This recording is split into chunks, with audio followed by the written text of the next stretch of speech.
Hi everyone. I'm wanting to cover a topic just because I'm interested in seeing what everybody else says at the end, really. So I'm wanting to talk about the Athame, or is it Athame, or is it Athame? That's what I want to look at, really. I want to look at how do people pronounce the word.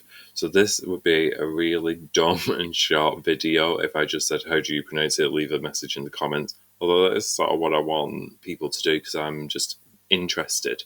I also want to know where people are from as well and what their craft background is in relation to which pronunciation they use. But for the purposes of keeping this, an interesting video, I wanted to talk over where the different pronunciations came from, when they came about, and just so that maybe people can see where those influences come from that shape their own craft. So I've got my little cards again, which if you saw my Wicca video, you're going to know I'm going to have to hold these up much closer than I originally intended. So let's start. So the word does appear in the Key of Solomon, and everyone sort of writes it off as pretty much it comes from the Key of Solomon. Now, there's a part truth to that. There are variations of the word that do appear in certain translations of the Key of Solomon and other grimoires. I do want to stress and other grimoires because it's not just the Key of Solomon, and that the grimoires were translated a lot throughout Europe, and then people did translations of translations of translations. So in some versions, the knife is called an Athana, and then there's also variations where it really doesn't look like the word that we would recognize today. So that's sort of a point I'm trying to sort of make. You can't just attribute it just to the grimoires, not specifically to the Key of Solomon, because lots of other influences affected the translations of these texts. And sometimes even in the same language, you would have different versions running around. Although today we're almost at a point where versions of the translations became so popular, they're the versions that we sort of know today, but they are much. There was a lot wider variation back in the day when they were first being done. So when Gerald Gardner first sort of came onto the scene, he gave us this version. I've got two, one with an accent mark and one without, but I wanted to make the distinction really clear. So he came out with this version, which is from the French. I'm saying it so wrong. Athame. That's it. So the French version is Athame. I was jumping ahead onto the other one. With that little accent above the E. So Athame. And then when you partly Anglicize that, or make it with an English pronunciation, but leave part French, so what's described as Anglo-French pronunciation, you get the word, or the pronunciation, Athame. Now, the witches who exist today and in the past who had direct ties, or their practice was in some way related to the work of Gerald Gardner, will call theirs an Athame, and this is where the pronunciation comes from. In a lot of books today, you will see authors not putting the accent mark above the E, but if you hear them in interviews, they say Athame. Really, it would, to make that sound, you would write it like this. Now, Gardnerians, Alexandrians, and then I believe, correct me if I'm wrong in the comments, the Blue Star tradition, which is a blend of Gardnerian and Alexandrian practice that was established in America. I believe they also use the same pronunciation. Now, if you look at the witches who were out at the time, around about the same time as Gerald Gardner, but they weren't tied to his work or his teachings. You did actually find that back in the day, a lot of people, even if they were they butted heads with each other, in comparison to now, their ideas were actually really, really close, and a lot of them did have this word in their vocabulary, which is I'll get to why in a moment. But those not tied to Gerald Gardner's, I don't want to necessarily say lineage. Let's say they inherited Gerald Gardner's sort of work, because I want to accept that different lineages and traditions are their own separate thing. I don't want to offend anybody by implying that they necessarily owe all their origins to Gerald Gardner. But those that didn't have necessarily those direct ties used the fully Anglicized form, or the fully Englished up form. I don't want to say Englished up actually, because I'm going to make a point about why it's really English to start with towards the end. And this would be Athame, so it would rhyme with the word same.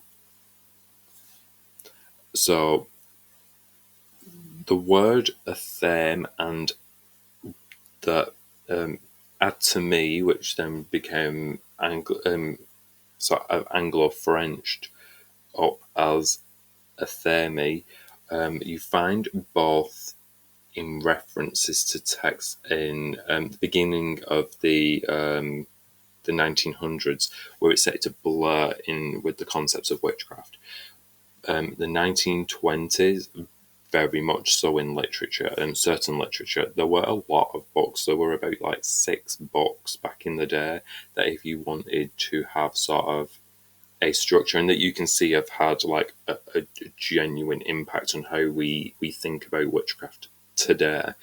There are about like 6 books that people could have bought or owned prior to the end of the 1930s, which is when Gerald Gardner was initiated into the New Forest Coven. As an aside, people speculate that it wasn't actually a coven of witches. It was a Rosicrucian group who were sort of developing their own thing.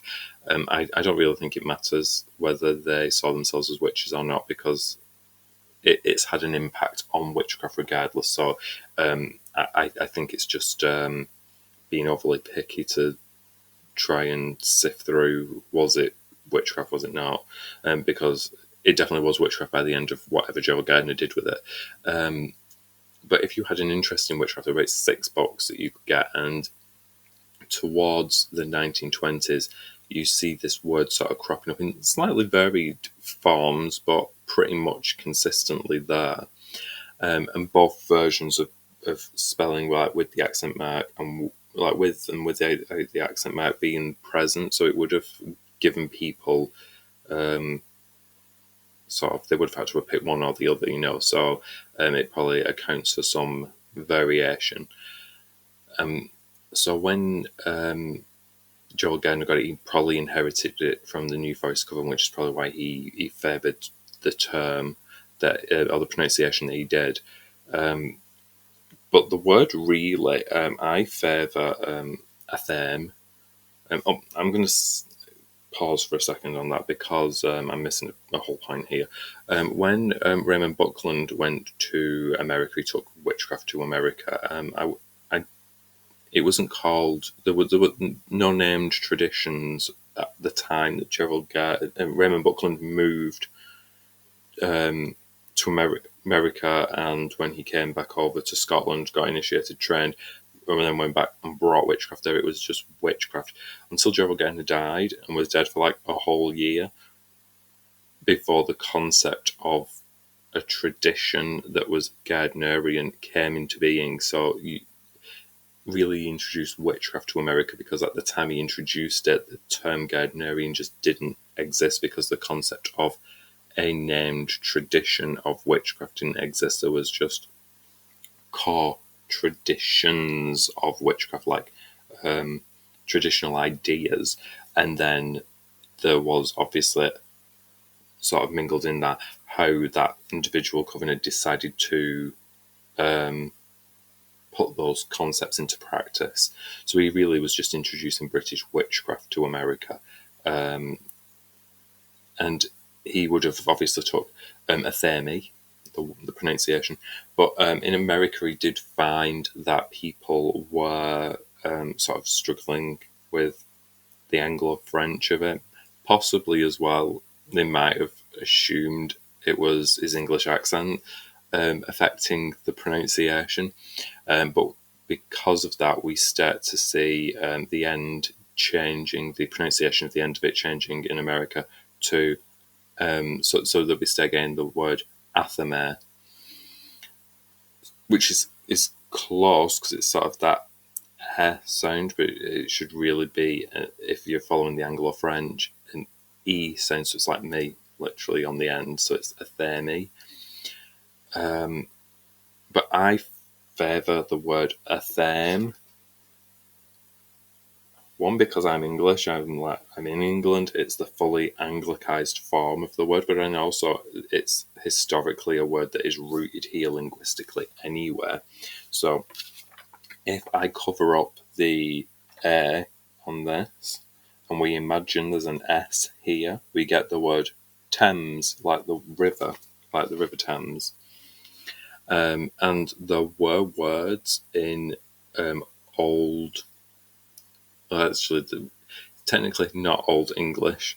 It would have been what was spoken in England before the sort of the solidifying of Anglo-Saxon, which is true Old English.